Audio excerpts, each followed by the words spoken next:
عمر فاروق نے کہا تم اطمینان سے پانی پیو، جب تک تم یہ پانی نہ پی لو تمہیں قتل نہیں کیا جائے گا۔ اس نے فوراً وہ پانی زمین پر پھینک دیا اور کہا اب آپ مجھے قتل نہیں کرا سکتے۔ جتنے بھی دربار میں تھے تمام کے تمام حیران اور کہا امیر المومنین یہ شاطر پھر اپنی چال چل گیا، اس کی باتوں میں نہ آئیے اور اسے قتل کا حکم سنا دیجیے، ورنہ یہ مجرم اور فساد سے زمین کو بھر دے گا۔ لیکن امیر المومنین حضرت عمر فاروق کا جواب تھا کچھ بھی ہو ایک مومن اپنی زبان سے نہیں پھر سکتا، اسے آزاد کر دو۔ تو اس طرح ہرمزان آزاد ہو گیا، باہر گیا، غسل کیا اور واپس آ کر اسلام لے آیا۔ دیکھا آپ نے، دشمن کہتے ہیں، ہمارے جو دشمن ہیں وہ کہتے ہیں اسلام تلوار کی زور پر آیا ہے، مگر تاریخ گواہی دیتی ہے، ہسٹری گواہی دیتی ہے کہ اسلام اچھے اخلاق سے پھیلا ہے۔ بہرحال ہم اب آتے ہیں حضرت عمر رضی اللہ عنہ کی شہادت کی طرف، اس دعا کے ساتھ کہ اللہ اگر میں نے کوئی غلطی کی ہے بولنے میں، میری کوتاہیوں کو معاف فرما دے، میں نے حضرت عمر فاروق کی خلافت بیان کرنے کا حق ادا نہیں کیا، اللہ رب العالمین مجھے معاف فرمائے۔ اب ہم آتے ہیں شہادت عمر رضی اللہ تعالیٰ عنہ کی طرف۔ مدینہ منورہ میں ایک فیروز نامی پارسی غلام رہتا تھا۔ پارسی کہتے ہیں پارس یعنی ایک اس کا آگ کو پوجنے والا مجوسی، جس کی کنیت ابو لولو تھی۔ وہ صحابی رسول مغیرہ بن شعبہ رضی اللہ تعالیٰ عنہ کا غلام تھا۔ میری بہنوں ایک ہسٹری ہے، یہ حضرت عمر کے قتل کرنے میں بیک گراؤنڈ ہسٹری وہ میں آپ کو بتا رہی ہوں، ٹھیک ہے؟ تو حضرت مغیرہ بن شعبہ کا وہ غلام تھا۔ اس نے ایک دن حضرت عمر رضی اللہ تعالیٰ عنہ سے آ کر شکایت کی کہ میرے آقا مجھ سے بھاری پیسہ وصول کرتے ہیں، آپ کم کرا دیجیے۔ حضرت عمر نے قیمت پوچھی، روزانہ کتنے لیتے ہو؟ تو اس نے کہا مغیرہ بن شعبہ تیرے سے کتنے روزانہ لیتے ہیں؟ تو اس نے کہا روزانہ 2 درہم۔ حضرت عمر نے پوچھا تم کون سا پیشہ کرتے ہو، یعنی کون سا کام کرتے ہو؟ تو اس نے کہا بڑئی، لوہاری، نقاشی اور میں چکی بھی بناتا ہوں، یہ اتنے سارے کام میں کرتا ہوں۔ تو حضرت عمر رضی اللہ تعالیٰ نے فرمایا اتنی سنتوں کے مقابلے میں یہ رقم زیادہ نہیں ہے، کچھ زیادہ نہیں ہے۔ فیروز دل میں سخت ناراض ہوا اور حضرت عمر نے کہا ایک چکی میرے لیے بھی بنا کر دو۔ تو اس نے کہا میں آپ کو ایسی چکی بنا کر دوں گا کہ دنیا یاد رکھے گی۔ اس کے جانے کے بعد حضرت عمر رضی اللہ تعالیٰ عنہ نے کہا اس نے مجھے دھمکی دے کر گیا ہے۔ لوگوں نے کہا گرفتار کر لیں، تو حضرت عمر نے یہ کہہ کر منع فرما دیا کہ گمان کے بیس پر کسی کو گرفتار نہیں کیا جا سکتا۔ دوسرے دن ذی الحج کی 26 تاریخ تھی۔ حضرت عمر رضی اللہ تعالیٰ عنہ فجر کی نماز کے لیے مسجد نکلے تو فیروز خنجر لے کر مسجد میں آیا۔ عمر بن میمون رضی اللہ تعالیٰ عنہ کا بیان ہے کہ میں نے حضرت عمر کو قاتلانہ حملے سے پہلے صفوں کے درمیان دیکھا، میرے اور آپ کے درمیان حضرت عبداللہ ابن عباس تھے اور حضرت عمر لوگوں کو صفیں سیدھی کرنے کی تلقین فرما رہے تھے۔ ابو لخرا بیان کرتے ہیں کہ حضرت عمر صفوں کے درمیان سے گزر کر بھی صفیں درست کرتے تھے اور اقامت کہی جانے کے بعد نمازیوں کی جانب منہ کر کے فرمایا کرتے تھے کہ نمازیوں صفیں سیدھی کر لو، اللہ تعالیٰ تمہاری صفوں کو فرشتوں کی سیدھی صفوں کی طرح دیکھنا چاہتا ہے۔ پھر قرآن مجید میں فرشتوں کے قول وَأَنَا لَنَحْنُ الصَّافُونَ کو پڑھ کر تکبیر تحریمہ کہتے اور نماز شروع کر دیتے۔ عمر بن میمون رضی اللہ تعالیٰ عنہ مزید کہتے ہیں جب صفیں بالکل درست سیدھی ہو جاتی اور حضرت عمر رضی اللہ تعالیٰ عنہ مطمئن ہو جاتے تو نماز کی نیت باندھ کر تکبیر کہتے۔ آپ رضی اللہ تعالیٰ عنہ نماز فجر میں عموماً پہلی رکعت میں سورہ یوسف یا سورہ نحل یا اسی مقدار کی کوئی سورت پڑھتے اور پہلی رکعت ہی کے دوران تمام نمازی نماز میں شامل ہو جاتے۔ پہلی رکعت میں لمبی سورت اس وجہ سے پڑھتے تھے کہ کوئی اگر تھوڑی سی دیر بھی ہو گئی فجر میں اٹھنے میں آنے میں تو اس کی نماز مس نہ ہو جائے، یہ سورت پڑھتے رہے تک دوسرے سب آ کر شامل ہو جائیں، ٹھیک ہے؟ اس روز جو ہی آپ نے تکبیر تحریمہ کہی اور لوگوں نے آپ کی اقتداء میں نماز شروع کی، اس مجوسی نے آپ پر کئی وار کر دیے۔ اس کے پاس 2 دھاری خنجر تھا، دونوں طرف کی تیزی تھی اور آپ کو زخمی کرنے کے بعد وہ صفوں میں سے دوڑا اور دائیں بائیں ہر نمازی پر حملہ کرتا چلا گیا۔ امیر المومنین کے علاوہ 13 دیگر نمازی زخمی ہوئے، جن میں سے 7 جانبر نہ ہو سکے، وہ بھی شہید ہو گئے۔ ایک نمازی نے جب یہ صورتحال دیکھی پیچھے تو مجوسی پر اپنا کمبل پھینکا اور اسے دبوچ لیا۔ جب مجوسی نے یہ محسوس کیا کہ وہ پکڑ لیا گیا ہے تو اس نے اپنے ہی خنجر سے خودکشی کر لی۔ شدید زخمی ہونے کے باوجود حضرت عمر رضی اللہ تعالیٰ عنہ نے حضرت عبد الرحمن بن عوف کا ہاتھ پکڑا اور انہیں امامت کے لیے آگے بڑھا دیا۔ محراب کے قریب کھڑے ہوئے نمازیوں نے تو صورتحال دیکھی، لیکن اطراف میں کھڑے ہوئے نمازی کچھ نہ سمجھ سکے۔ نہ کوئی چیخ نکلی حضرت عمر رضی اللہ عنہ کی آواز، نہ صحابہ کرام کی زبان سے۔ کیا کمال، کیا ضبط تھا، کیسا کامل ایمان تھا ان لوگوں کا۔ جب نمازیوں نے محسوس کیا کہ امام کی آواز نہیں آ رہی ہے تو انہوں نے سبحان اللہ پڑھا۔ عبد الرحمن بن عوف رضی اللہ تعالیٰ عنہ نے دو چھوٹی صورتیں سورہ کوثر اور سورہ نصر پڑھ کر نماز مکمل کر دی۔ جب سلام پھیرا جا چکا تو حضرت عمر نے کہا، اے ابن عباس، دیکھو مجھ پر کس نے حملہ کیا ہے۔ وہ فوراً اٹھ کر گئے اور واپس آ کر بتایا، مغیرہ ابن شعبہ کے غلام نے حملہ کیا ہے۔ حضرت عمر نے فرمایا، اچھا، وہ اپنا کام کر گیا، اللہ اسے ہلاک کر دے۔ میں نے اس کے بارے میں نیکی کا حکم دیا تھا اور اس نے مجھے یہ صلہ دیا۔ اللہ کا بے انتہا شکر احسان ہے کہ میرا قاتل کوئی مسلمان نہیں ہے۔ پیاری بہنوں، اس وقت بھی مسلمانوں کے لیے کتنی خیر خواہی تھی۔ حضرت عمر یہ نہیں چاہتے تھے کہ کوئی مسلمان کوئی غلط کام کرے، تو شکر بجا لاتے ہیں کہ چلو اللہ کا شکر ہے کسی مسلمان کے ہاتھوں میں قتل نہیں ہوا، میرا قاتل کوئی مسلمان نہیں ہے۔ پھر حضرت عمر رضی اللہ عنہ کو اٹھا کر گھر لے جایا گیا۔ لوگ پریشان اور پراگندہ حال تھے۔ حضرت عمر نے اپنے بیٹے عبداللہ بن عمر کو بلایا اور فرمایا، دیکھو میرے ذمے کوئی خرچ تو نہیں ہے۔ انہوں نے حساب کیا اور تقریباً 80 پر 6000 درہم خرچ تھا۔ حضرت عمر رضی اللہ عنہ نے فرمایا، اگر آل عمر کے پاس مال ہو تو قرض ادا کر دے، اگر پھر بھی باقی رہ جائے تو بنو عدی سے مال لے کر ادا کر دیا جائے، اگر پھر بھی باقی رہے تو قریش سے مانگا جائے، قریش کے علاوہ کسی سے مت مانگنا۔ قرض کی ادائیگی حضرت عمر رضی اللہ عنہ کے گھر ہی سے کر دی گئی، یعنی اتنا پیسہ تھا ان کے پاس۔ پھر اپنے بیٹے سے کہا، اے عبداللہ، ام المومنین حضرت عائشہ رضی اللہ تعالیٰ عنہ کے پاس جاؤ اور ان سے کہو، عمر آپ کو سلام کہتا ہے، میرے نام کے ساتھ امیر المومنین نہ لگانا، کیونکہ آج سے میں امارت کی ذمہ داری ادا نہیں کر سکتا، اس لیے مجھے امیر کہنے کا کوئی حق نہیں ہے، امیر سننے کا کوئی حق نہیں ہے۔ سلام کرنے کے بعد عرض کرنا، عمر ابن خطاب آپ سے اجازت مانگتا ہے کہ اپنے دونوں دوستوں کے پاس خبر کی جگہ مل جائے۔ حضرت عبداللہ ابن عمر حضرت عائشہ کے پاس پہنچے تو دیکھا کہ وہ زار و خطار رو رہی تھی۔ انہوں نے حضرت عمر کا سلام پہنچایا اور ان کی خواہش بھی خدمت اقدس میں پیش کی۔ ام المومنین رضی اللہ تعالیٰ عنہ نے فرمایا، میں نے وہ جگہ اپنی خبر کے لیے رکھی ہوئی تھی، ایک طرف باپ تھا، ایک طرف شوہر تھا، اور یہ میں نے اپنے لیے رکھ چھوڑی تھی، مگر آج میں عمر کو اپنے آپ پر ترجیح دیتی ہوں کہ انہیں اس جگہ دفن کیا جائے۔ آپ واپس گھر پہنچے تو لوگوں نے بتایا، عبداللہ ابن عمر آ گئے ہیں۔ حضرت عمر رضی اللہ عنہ نے فرمایا، بیٹے مجھے بٹھا دو۔ انہیں ایک شخص کے سینے سے ٹیک لگا کر بٹھایا گیا۔ حضرت عمر رضی اللہ عنہ نے بیٹے سے پوچھا، کہو کیا جواب لے کر آئے ہو؟ ابن عمر نے جواب دیا، آپ کی خواہش کے مطابق جواب ملا ہے۔ یہ سن کر بہت خوش ہوئے، کہنے لگے، اللہ کا شکر ہے میری خواہش پوری ہو گئی۔ اور پھر کہنے لگے، جب میں انتقال کر جاؤں تو ایک مرتبہ پھر اماں سے اجازت لینا، وہ خوشی خوشی دے دیں تو ٹھیک ہے، ورنہ مجھے عام مسلمانوں کے قبرستان میں دفنا دینا۔ لوگوں نے کہا، امیر المومنین وصیت لکھ دیجئے یا کسی کو اپنا جانشین مقرر کر دیجئے، یعنی آپ کے بعد کون خلیفہ ہو۔ اس پر حضرت عمر رضی اللہ عنہ نے کہا، اگر میں خلیفہ مقرر کر دوں تو بھی ٹھیک ہے، کیونکہ ابو بکر صدیق بھی خلیفہ مقرر کر کے گئے تھے اور وہ مجھ سے بہتر تھے، اور اگر خلیفہ نہ بھی مقرر کروں تو بھی ٹھیک ہے، کیونکہ رسول اکرم صلی اللہ علیہ وسلم نے خلیفہ مقرر کر کے نہیں گئے تھے اور وہ مجھ سے بہتر تھے۔ میں اللہ کے ہاں اس معاملے میں برابری پر چھوٹنا چاہتا ہوں۔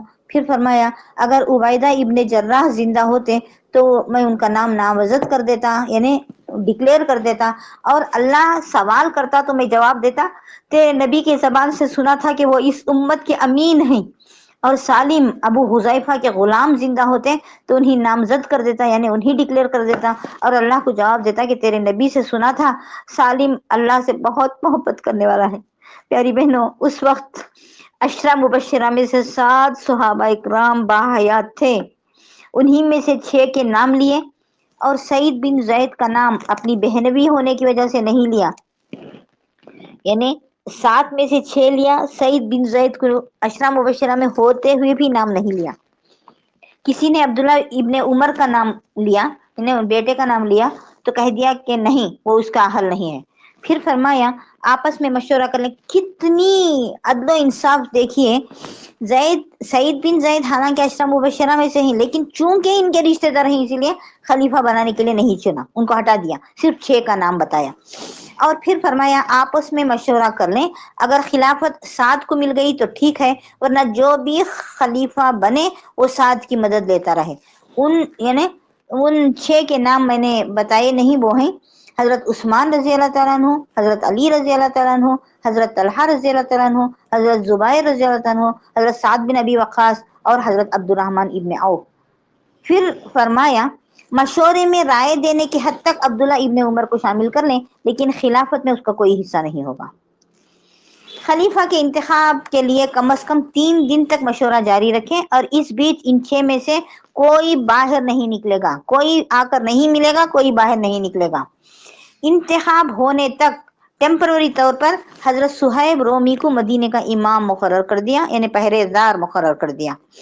اس کے بعد حضرت عمر رضی اللہ عنہ نے خلیفہ کے لیے کچھ وصیتیں کی اور تیسرے دن یعنی محرم کی پہلی تاریخ کو انتقال فرمایا. انا للہ و انا الیہ راجعون. حضرت صہیب رومی نے نماز جنازہ پڑھائی اور اپنے آقا محبوب رب العالمین سید المرسلین کے بائیں پہلو میں دفن کیے گئے. محرم کے 10 تاریخ کو نواسہ رسول شہید ہوئے، تو محرم کی ابتدا حضرت عمر کی شہادت سے ہوئی اور 10 تاریخ کو نواسہ رسول شہید ہوئے. پیاری بہنوں، انسان اپنے ظرف کے حساب کی دعا مانگتا ہے اور رب العزت اپنی شان سے عطا فرماتا ہے. حضرت عمر ہمیشہ یہ دعا مانگا کرتے تھے، اللہم ارزقنی شہادتا فی سبیلک واجعل موتی فی بلد رسولک. لیکن اس کا مطلب یہ ہے کہ اے اللہ مجھے شہادت کی، تیرے راستے میں آنے والی شہادت عطا فرما، اور تیرے رسول کے شہر کی موت مجھے نصیب فرما. لیکن اللہ نے کیا دیا؟ انہوں نے اللہ کے راستے کی شہادت مانگی، اور اللہ نے صرف راستے ہی کی نہیں، اپنے گھر میں حرمین شریف میں اپنے محبوب کے کھڑے ہونے کی جگہ محراب میں امامت کے دوران باوضو نمازیوں کے درمیان مسجد نبوی کے اندر شہادت نصیب فرمائی. اور تیرے رسول کے شہر میں موت دے، یہ بندے نے مانگا. رب نے صرف رسول کے شہر ہی میں نہیں، رسول کے پہلو میں جگہ دے دی، اور آپ کا لقب پڑ گیا شہید المحراب. حضرت عمر رضی اللہ عنہ کی شہادت کے بعد حضرت علی نے آپ کی چارپائی کے پاس کھڑے ہو کر یہ الفاظ کہے، جانے والے مسافر، تو نے اپنے پیچھے دنیا میں کوئی شخص نہیں چھوڑا جس کے بارے میں میں رشک کر سکوں کہ اس جیسے اعمال کے ساتھ میں اپنے رب کے دربار میں حاضری دوں. حضرت عمر رضی اللہ عنہ کے اعمال کو دیکھ کر میں نے ہمیشہ تمنا کی کہ مجھے آپ رضی اللہ عنہ کے جیسے اعمال نصیب ہو جائیں، اور اس توشے کو زاد راہ کو لے کر میں دائمی ہمیشگی ٹھکانے پر پہنچ جاؤں. کیونکہ میں نے نبی اکرم صلی اللہ علیہ وسلم سے اکثر سنا کرتا تھا، یہ حضرت علی رضی اللہ عنہ کے الفاظ ہیں، میں نبی کی زبان اقدس سے ہمیشہ اکثر سنا کرتا تھا، میں آیا اور ابو بکر اور عمر آئے، یا میں داخل ہوا ابو بکر اور عمر داخل ہوئے، میں نکلا ابو بکر اور عمر نکلے. مجھے یہی امید تھی کہ تم اپنے محبوب ساتھیوں حضور اور ابو بکر سے جا ملو گے، اب تم ان سے ملنے چلے گئے ہو. حضرت علی حضرت عمر پر رشک کرتے تھے، اور حضرت عمر حضرت ابو بکر پر. کیا سنہرا دور تھا، کیا سنہرا دور تھا، کیا صالحین کی جماعت تھی. اللہ اکبر. آج ایک دوسرے کی ٹانگ کھینچی جا رہی ہے، ایک دوسرے کو گرانے کی کوشش کی جا رہی ہے، لیکن الحمدللہ یہ سنہرا دور، اللہ کرے ایک بار پھر سے ہماری اصلاح ایسی ہو جائے کہ سنہرا دور پھر سے پلٹ آئے، اور اللہ رب العالمین ہم تمام کو ان تمام نیک بندوں میں شامل فرما دے جو آپ اللہ رب العالمین کو پسند تھے، جن سے اللہ راضی تھا، جو اللہ سے راضی تھے. تو یہ حضرت عمر رضی اللہ عنہ کا کے سیرت تو نہیں بتاؤں گی، ان کے چند مختصر سے کارنامے میں نے آپ کے سامنے گنائے ہی. اللہ رب العالمین قبولیت عطا فرمائے، آمین. وآخر الدعوانا ان الحمدللہ رب العالمین. صبح بدا نور ظهر نجم وشمس وقمر ألقى على الدنيا الدرر هذا عمر هذا